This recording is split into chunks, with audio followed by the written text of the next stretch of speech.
Hello there, this is Sword with Audiosmith, and today we're taking a look at the NC Audio 2DD 5BA set. Now this set was sent to me by NC Audio, but as always, all thoughts and opinions are my own, and as always, audio is extremely subjective, and what I hear might not be exactly what you hear. Let's get started with the review. As for the accessories on the NC Audio 2DD 5BA, it's a pretty bare bones package. There's no box that they come with. They just come with a soft shell case and some mismatched ear tips, which I found kind of odd. Depending on the size, they changed what style of ear tip that they used.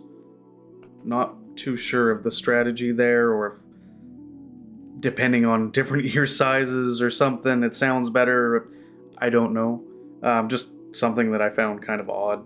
The included cable is actually pretty nice. They are MMCX, so they do swivel around and spin and all that fun jazz. They have a beautiful blue faceplate that I assume is stabilized wood and dyed blue. It looks very nice. It's aesthetically pleasing. The blue shells that are translucent are also really nice. It's really cool seeing everything that's going on in there. For $130, I wish the accessories were a bit better, or there was a box or something that unboxing experience would have brought a bit more to the table, but it's okay for the price point. I just wish there was more. As for the general sound quality on the NC Audio 2DD 5BA, there's 7 drivers here, and that's kind of what I find most odd about the tuning on these, is that there's just so many drivers, but there's such a lack of treble. There is a huge dip and roll off, but I think it's to be more of a very relaxed style of tuning. And it is very relaxing to a fault. Definitely to a fault. Cymbals pretty much dip out. They're not even pretty much in the track. So you can hear them a little bit, but you have to kind of focus on them. If you're very sibilant prone or like have issues with treble, this is definitely a set that I would suggest trying. They're odd. I like them though, because they still sound full for the bass and mids, which is impressive to me, that it can just dip off on one region and just still sound great for the others. For the bass, it's strong and well defined. There's a good amount of quantity in these, especially for sub bass. There's some rumble on these that gets going pretty good. Mid bass is pretty strong. There's good note weight here. The bass is just pretty well done. There's some decent detail for the price point of $130 too. There's pretty good detail coming out here. The impressive part about the bass though is that it doesn't come across too extreme or muddy or anything, especially with that lack of treble. It still sounds like a balanced bass, which is nice. The lower mids are actually pretty good and nicely detailed. They come across fairly rich sounding, definitely warmer tone. As for the mids, the lower mids actually come across quite rich and well defined. There's a good amount of detail in the lower mids.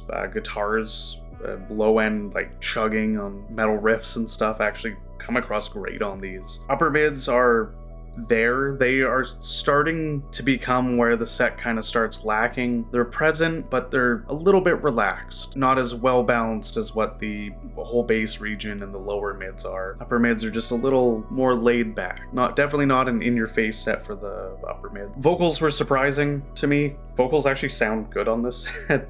Especially considering the lack of treble, I figured that these would just be terrible once vocals started coming in, but they actually do a pretty good job across the range of vocals that I have in my library, which was impressive and awesome to see. For the treble region, it's a really odd mixed bag of sound. The little bit that's there sounds fine.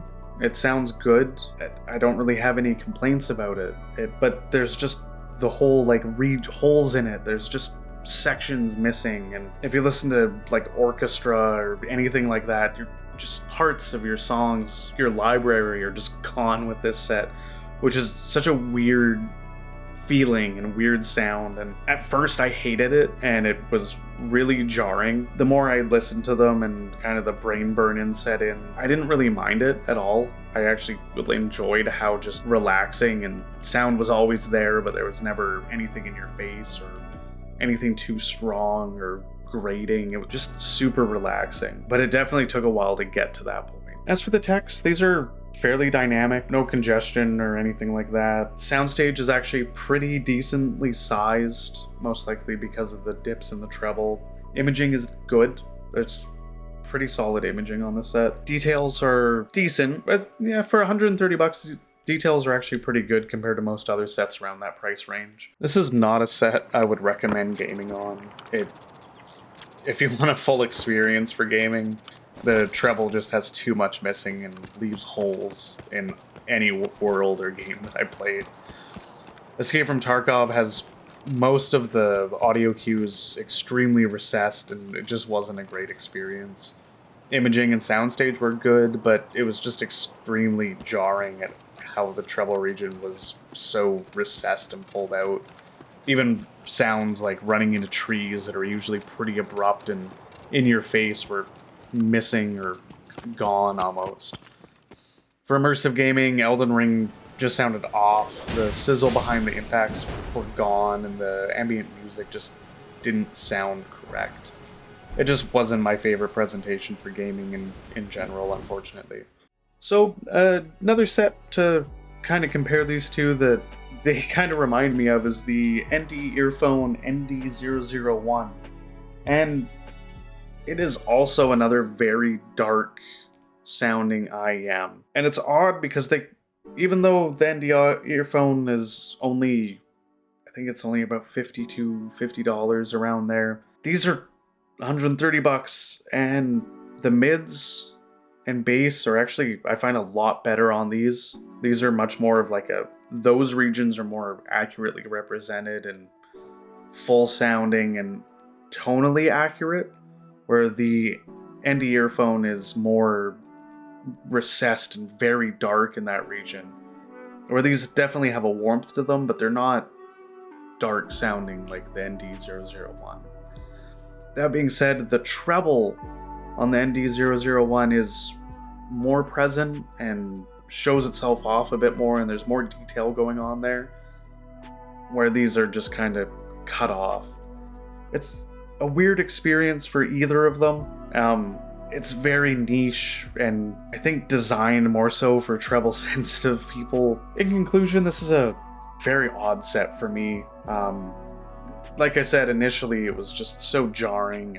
It made everything sound unlike how I'm used to it sounding, so I was not a fan of it. But once the brain burn-in came in after a couple days of listening, I knew the cymbals were still missing. There was all these high-end notes that weren't there, but it was just so relaxing and easy to listen to that I could just leave them in my ears, forget about them, and just vibe. It's a weird experience. They're really odd. I definitely wouldn't recommend them to the general populace. If you're treble sensitive to pretty big extremes, this would probably be an amazing set to try. It, just for the fact that the mids and bass and everything, the vocals, everything still sounds so full and strong and tonally accurate, but you don't have to worry about the treble. And they look cool. I love the look of these. Well, thank you for watching the review. If you have any questions, feel free to leave them down in the comment section below. And as always, have a good day. Peace.